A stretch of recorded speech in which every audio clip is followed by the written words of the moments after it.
बिस्मिल्लाहिर्रहमानिर्रहीम स्टूडेंट्स, आज हमने सेकेंड ईयर का ऑर्गेनिक केमिस्ट्री में हमने टॉपिक डिस्कस करना है, that is cracking of petroleum. Cracking का मतलब होता है तोड़ देना। किसी एक चीज को आप जब तोड़ के उसके पार्ट्स में डिवाइड कर देते हो, हम उसको क्रैकिंग का नाम देते हैं।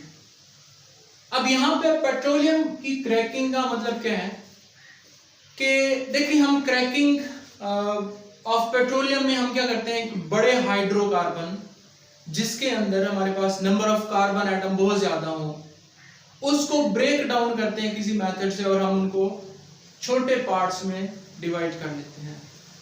क्रैकिंग का फिनोमेना समझने से पहले आपको थोड़ा सा ये बता दूं, हमने लास्ट टाइम बात की थी कि फ्रैक्शनल डिस्टिलेशन से हमें जो पेट्रोल मिलता है, जो गैसोलीन मिलता है, वो सिर्फ 20% मिलता है।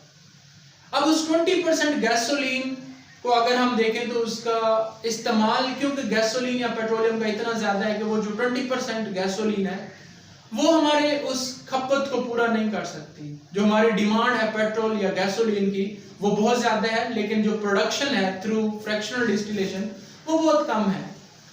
हम क्या करते हैं, हम उस पेट्रोल की डिमांड को पूरा करने के लिए हम एक तरीका करते हैं जिसको हम क्रैकिंग का नाम देते हैं। क्रैकिंग में हम क्या करते हैं, जो बड़े हाइड्रोकार्बन हैं जैसे गैस ऑयल हो गया, केरोसिन ऑयल हो गया, लुब्रिकेंट ऑयल हो गया, वो भी तो फ्रैक्शनल डिस्टिलेशन में प्रोड्यूस हो रहे थे, लेकिन उतना उनका यूजेज या डिमांड या इस्तेमाल नहीं है जितना पेट्रोल या गैसोलीन का है। हम क्या करते हैं, वो जो बड़े मॉलिक्यूल्स होते हैं उनको किसी तरीके से तोड़ देते हैं। कार्बन कार्बन जो बॉन्ड होता है उसको ब्रेक डाउन कर लेते हैं और ब्रेक डाउन करके उसको छोटे कंपाउंड्स या मॉलिक्यूल्स में कन्वर्ट कर लेते हैं, जो कि हमारी गैसोलीन की जरूरत पूरी कर सकते हैं। और इस तरह क्रैकिंग का फिनोमेना करके हम जो गैसोलीन हासिल करते हैं, वो जितना हमारा पेट्रोल या गैसोलीन यूज हो रहा है उसका 50% हिस्सा जो है वो हम क्रैकिंग से करते हैं। इसको समझने के लिए यहाँ पे एक एग्जांपल देखें। मैंने एक बड़ा मॉलिक्यूल लिया है, फर्ज कर लेते हैं ये गैसोलीन, जो आपके पास गैस ऑयल है उसका मैंने एक बड़ा मॉलिक्यूल लिया, उसके अंदर 16 कार्बन है। अगर हम डेफिनेशन देखें तो the process of breaking of larger hydrocarbon having high boiling point, वो जो जितना हाइड्रोकार्बन बड़ा होता जाएगा, जितना उसके अंदर कार्बन एटम्स की तादाद ज्यादा होती जाएगी, उतनी, क्योंकि एक्टिव साइट्स ज्यादा होती जा रही है, बॉन्डिंग उतनी स्ट्रांग होती जाएगी, तो बॉइलिंग पॉइंट उतना बढ़ता जाएगा। यानी जो लार्जर हाइड्रोकार्बन होते हैं उनका बॉइलिंग पॉइंट ज्यादा होता है। हम उनको क्या करते हैं, ब्रेक डाउन कर देते हैं किसके अंदर, to smaller hydrocarbon with low boiling point. हम छोटे हाइड्रोकार्बन में उसको कन्वर्ट कर देते हैं, ब्रेक डाउन कर देते हैं, जिनका बॉइलिंग पॉइंट क्या होता है, लो होता है। यहाँ पे मैंने एग्जांपल ही है, आपके पास एक गैस ऑयल है, उसको मैंने 700 डिग्री सेंटीग्रेड पर मैंने हीट किया, तो आपके पास स्मॉलर हाइड्रोकार्बन बन गया।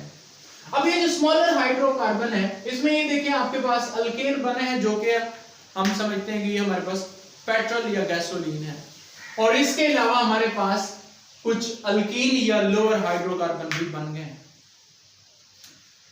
अब इस प्रोसेस को मैं क्रैकिंग का नाम दूंगा, क्योंकि मैंने एक बड़े हाइड्रोकार्बन को ब्रेक डाउन कर लिया लोअर हाइड्रोकार्बन के अंदर, जिनके बॉइलिंग पॉइंट्स लो होंगे। अब यहां पे एक बात आपने याद रखनी है कि जब भी किसी आप बड़े अल्केन की क्रैकिंग करते हो तो उसके साथ अल्केन तो बनेगा ही सही, लेकिन अल्केन के साथ कुछ अल्कीन भी बनेगी। जिन्हें ऐसे नहीं हो सकता कि आप एक अल्केन की ब्रेक डाउन करो और सिर्फ अल्केन बने, ऐसा पॉसिबल नहीं होता। अल्केन के साथ साथ अल्कीन भी बनना जरूरी होता है। मसलन मैं इस बात को समझाने के लिए, आपके पास 3 तरह के आपके पास हाइड्रोकार्बन होते हैं, जिनमें एक जिसका जनरल फार्मूला CnH2n+2 होता है, जिनको हम अल्कीन का नाम देते हैं। यानी इनके अंदर सिंगल बॉन्ड होते हैं, ये सिंगल बॉन्डेड हाइड्रोकार्बन्स होते हैं, कार्बन और हाइड्रोजन के दरमियान सिंगल बॉन्ड होता है। दूसरी टाइप हमारे पास है अल्कीन की, जिसका जनरल फार्मूला CnH2n है, यानी जितने आपके पास कार्बन होंगे उससे डबल हाइड्रोजन होते हैं और उनके अंदर डबल बॉन्ड होते हैं। और अल्काइन को अगर हम देखें तो जितने आपके पास कार्बन होंगे उससे डबल में से आपने 2 हाइड्रोजन कम करने होते हैं और ट्रिपल बॉन्ड होते हैं, ये आपके पास अल्केन, अल्कीन और अल्काइन। अब ये चीज बताने का मकसद क्या है? एक्चुअली मैं वो समझाना चाह रहा हूं कि जब आप किसी अल्केन की क्रैकिंग करते हो तो अल्केन के साथ साथ अल्कीन कैसे बन जाते हैं, यानी सारे अल्केन ही क्यों नहीं बने। इस बात को समझाने के लिए मैंने आपको ये जनरल फार्मूलाज मैंने लिखे हैं यहाँ पे। इनको देखेंगे, सपोज आपके पास कोई अल्केन है जो कि CnH2n+2, ये जनरल फार्मूला है अल्केन का, आप उसकी क्रैकिंग करते हो, अल्केन भी बनेंगे, अल्कीन भी बनेंगे। तो इसकी मैंने यहाँ पे एग्जांपल दी है। एग्जांपल में मैंने एक बड़ा हाइड्रोकार्बन लिया जिसके अंदर नंबर ऑफ कार्बन एटम्स कितने हैं, 25 हैं। जितने कार्बन एटम होते हैं उससे डबल में आपने 2 ऐड करना होता है तो वो हाइड्रोजन बन जाता है। तो आपके पास कार्बन अगर 25 है तो हाइड्रोजन 52 होंगे। अब मैं कोई सा पहले अल्केन बना लेता हूं, आपकी मर्जी है, कोई सा अल्केन बना लेता हूं। फर्स्ट करें वो 10 कार्बन वाला, 10 कार्बन वाला है, 10 कार्बन वाला अल्केन बनाया तो उसके अंदर 22 हाइड्रोजन होंगे। एक अल्केन को क्रैक करने से मैंने एक अल्केन बना लिया। अब आपके पास बाकी कितने कार्बन वाला हाइड्रोकार्बन रह गया? टोटल 25 कार्बन थे, 10 वाला कार्बन हाइड्रोकार्बन मैंने बना लिया, अल्केन बना लिया। बाकी पीछे आपके पास 15 आपके पास कार्बन वाला हाइड्रोकार्बन रहे। तो 15 कार्बन वाला अगर मैं हाइड्रोकार्बन बनाऊं तो अगर ये भी अल्केन होता तो इसके अंदर अगर 15 कार्बन है तो हाइड्रोजन कितने होने चाहिए थे? 32। ठीक है ना, जिस तरह इसके अंदर 10 कार्बन है और 22 हाइड्रोजन है, तो इसी तरह अगर ये भी अल्केन हो तो अल्केन है तो इसके अंदर हाइड्रोजन कितने होने चाहिए थे? 32। 32 हाइड्रोजन अगर इधर आ जाएं, 22 इधर आ जाएं, तो टोटल उस अल्केन के अंदर जो हाइड्रोजन होंगे वो तो 54 बन जाएंगे। इसलिए यहाँ पे एक अल्केन के साथ अल्कीन पढ़ना जरूरी है ताकि इसके अंदर जो आपके प्रोडक्ट के अंदर नंबर ऑफ हाइड्रोजन है वो उतने ही रहें जितने आपके पास ओरिजिनल कंपाउंड के अंदर थे। एक पॉइंट तो ये है, या एक रूल तो ये है कि जब अल्केन होता है तो अल्केन की क्रैकिंग करते हैं तो अल्केन बनता है और उसके साथ अल्कीन बनता है। एक रूल तो ये है। दूसरा ये है कि ये भी पॉसिबल है कि आप एक अल्केन की क्रैकिंग करो और सिर्फ अल्कीन बने, अल्केन बने ही ना, लेकिन उसके लिए भी एक शर्त है कि अगर अल्केन की ब्रेक डाउन करने से, क्रैकिंग करने से अल्कीन बन रहा है तो साथ हाइड्रोजन गैस भी लिबरेट होगी, हाइड्रोजन गैस भी बनेगी। दूसरा रूल है कि मैंने यहाँ पे कोई और अल्केन लिया, उसकी क्रैकिंग की मैंने, फर्स्ट करें ये 30 कार्बन वाला मैंने अल्केन लिया, उसकी क्रैक डाउन की, ब्रेकिंग की। 10 कार्बन वाला मैंने एक अल्कीन बनाया तो डेफिनेटली 10 कार्बन वाला अल्कीन है तो उसके अंदर हाइड्रोजन कितने होंगे? 20 होंगे। इसी तरह बाकी कितने कार्बन बचे? 20 कार्बन अगर बचे और दूसरा भी मैं अल्कीन बना दूं, यानी एक अल्कीन पहले बना लिया, अब दूसरा भी अगर मैं अल्कीन बना लूं तो अगर इसके अंदर नंबर ऑफ कार्बन एटम्स देखें तो वो टोटल 30 बन रहे हैं, कार्बन एटम तो 30 हो गए। लेकिन अगर हम हाइड्रोजन देखें तो हाइड्रोजन इसमें 20 है, इसमें 40 है, तो टोटल 60 हाइड्रोजन बन रहे हैं। हमारे ओरिजिनल कंपाउंड में 62 हाइड्रोजन है, तो 2 हाइड्रोजन यहाँ पे हाइड्रोजन गैस के फॉर्म में रिलीज होंगे। तो 2 रूल्स हैं क्रैकिंग के लिए कि अगर आपने अल्केन की क्रैकिंग करनी है और अल्केन ही बनाना है तो उसके साथ अल्कीन भी बनेगा, और अगर आपने अल्केन की क्रैकिंग करके अल्कीन बनानी है तो साथ में हाइड्रोजन गैस बनेगी। अब यहाँ पे ये जो हम क्रैकिंग करते हैं उसकी कुछ टाइप्स हैं, कुछ मेथड्स हैं जिनसे हम जिनको यूज करके हम क्रैकिंग करते हैं, जिनमें सबसे पहला मेथड है हमारे पास थर्मल क्रैकिंग। नाम से ज़ाहिर है स्टूडेंट्स, थर्मल क्रैकिंग का मतलब होता है cracking which is taking place at high temperature. यानी जब हम थर्म का मतलब होता है हीट, यानी बहुत ज्यादा टेम्परेचर पे, बहुत ज्यादा हीट की मौजूदगी में, हीट आप दे के जब आप किसी बड़ी चीज को ब्रेक डाउन करते हो, जैसे मैंने ये एग्जांपल लिया है, तो ये जो एग्जांपल है, ये जो रिएक्शन है, आप इसको थर्मल क्रैकिंग का नाम दे सकते हो। एक बड़ा मॉलिक्यूल है, बहुत ज्यादा हाई टेम्परेचर पे, उसको आपने ब्रेक डाउन किया तो आपके पास ये थर्मल क्रैकिंग है। और थर्मल क्रैकिंग आप जब भी करते हो तो अल्केन के साथ यानी गैसोलीन के साथ अनसैचुरेटेड हाइड्रोकार्बन भी बनते हैं। तो यहाँ पे आप लोगों को जो चीज याद रखनी है वो ये है कि थर्मल क्रैकिंग में आप क्या करते हो, बहुत ज्यादा हाई टेम्परेचर पे क्रैकिंग करते हो और जब आप बहुत ज्यादा हाई टेम्परेचर पे क्रैकिंग करते हो तो आपके पास गैसोलीन और साथ में अनसैचुरेटेड हाइड्रोकार्बन बनते हैं, और उसकी एग्जांपल मैंने यहाँ पे दी, ये गैसोलीन, ये अनसैचुरेटेड हाइड्रोकार्बन। जो दूसरी हमारे पास टाइप है कि हम अगर इतना टेम्परेचर, बहुत ज्यादा टेम्परेचर प्रोवाइड नहीं कर सकते, थर्मल क्रैकिंग नहीं कर सकते, या अगर हम unsaturated hydrocarbon as by product या साइड प्रोडक्ट नहीं बनाना चाहते, हम कोई और चीज बनाना चाहते हैं, यानी कब हम इन तीनों में से कौन सी क्रैकिंग का मेथड यूज करते हैं, वो डिपेंड करता है कि आपके पास जो हाइड्रोकार्बन है उसकी नेचर क्या है जिसकी आप क्रैकिंग कर रहे हो। दूसरा वो इस चीज पे डिपेंड करता है कि आपने जो प्रोडक्ट बनाने हैं वो कौन से हो, रिएक्टेंट और प्रोडक्ट, यानी जो आपने क्रैक करना है कंपाउंड, उसकी नेचर और जो आपने प्रोडक्ट बनाने हैं उनकी नेचर पे डिपेंड करता है, उस डिमांड पे डिपेंड करता है कि आपने बनानी क्या चीज है, उसके अकॉर्डिंगली फिर जो है ना वो आप इन तीनों टाइप्स ऑफ क्रैकिंग में से आप मेथड चूज करते हैं। तो अगर आपने अनसैचुरेटेड हाइड्रोकार्बन साथ बनाने हैं तो आप थर्मल क्रैकिंग करते हो। अब अगर आप अनसैचुरेटेड हाइड्रोकार्बन नहीं बनाना चाहते, इसमें यानी आपके पास दूसरी टाइप आ जाती है कैटालिटिक क्रैकिंग के अंदर। अब कैटालिटिक क्रैकिंग में आप उतना ज्यादा टेम्परेचर नहीं देते जितना आपने थर्मल क्रैकिंग में दिया था।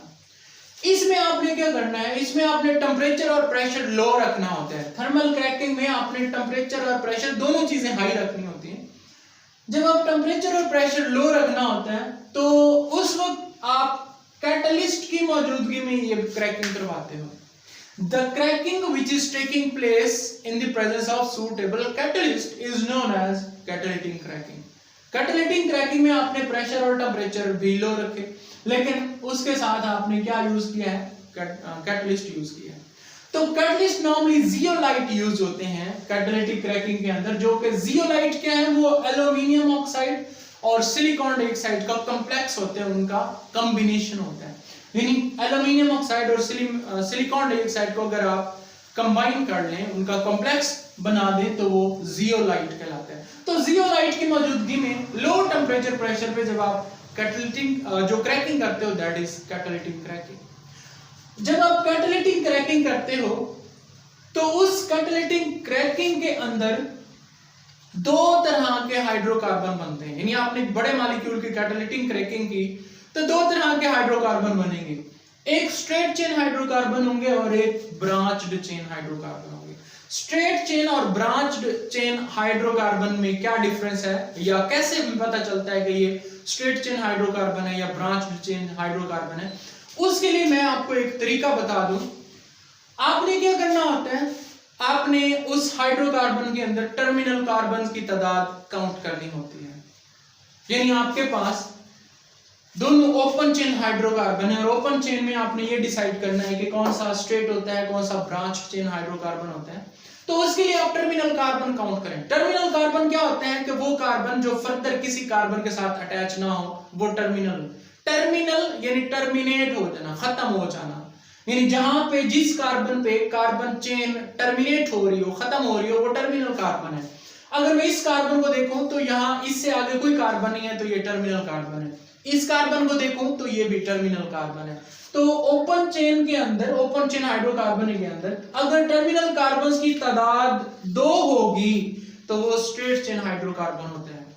और अगर आपके पास टर्मिनल हाइड्रोकार्बन की तादाद और टर्मिनल कार्बन की तादाद 2 से ज्यादा होगी, यानी अगर फर्ज करें इसके अंदर देखें, एक ये है, एक ये, एक ये, एक ये और एक ये, आपके पास इस हाइड्रोकार्बन के अंदर 5 टर्मिनल कार्बन है। तो टर्मिनल कार्बन की तादाद अगर 2 से ज्यादा होगी तो वो ब्रांच्ड हाइड्रोकार्बन होगा, और अगर टर्मिनल कार्बन की तादाद 2 होगी तो वो स्ट्रेट चेन होगा। और अगर टर्मिनल कार्बन हो ही ना किसी हाइड्रोकार्बन के अंदर तो वो फिर साइक्लो हाइड्रोकार्बन होते हैं, साइक्लिक हाइड्रोकार्बन होते हैं। एनीवेज, कैटालिटिक क्रैकिंग के अंदर 2 तरह के हाइड्रोकार्बन प्रोड्यूस हो रहे हैं, स्ट्रेट चेन और ब्रांच्ड चेन।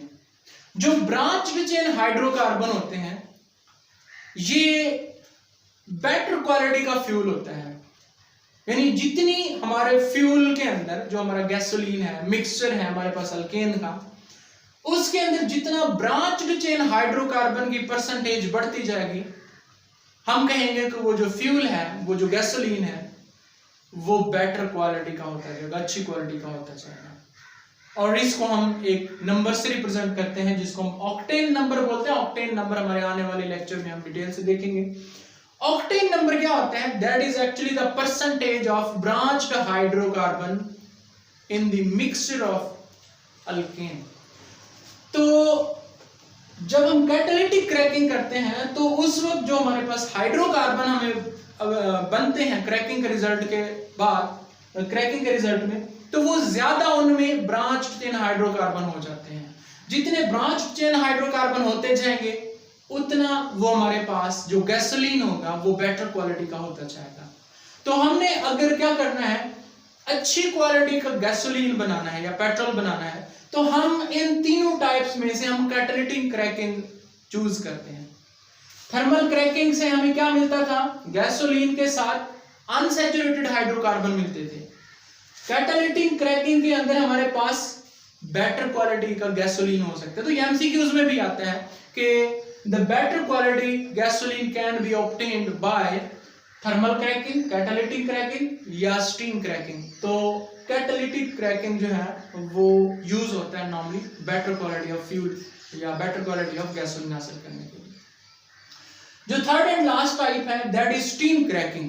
स्टीम क्रैकिंग में अगेन क्रैकिंग का मतलब तोड़ देना, स्टीम का मतलब होता है भाप, यानी water vapours, hot water vapours जो होते हैं उसको हम स्टीम बोलते हैं। अब आपने क्या करना है, जिस हाइड्रोकार्बन की आपने ब्रेक डाउन करनी है उनको सबसे पहले आपने वेपराइज करना है, उसको अवेपोरेट करना है। यानी जब आप उसको अवेपोरेट करते हो, यानी उस हाइड्रोकार्बन को जो कि लिक्विड फॉर्म में होगा, उसकी क्रैकिंग करने के लिए आप पहले उसको वेपर में कन्वर्ट करोगे।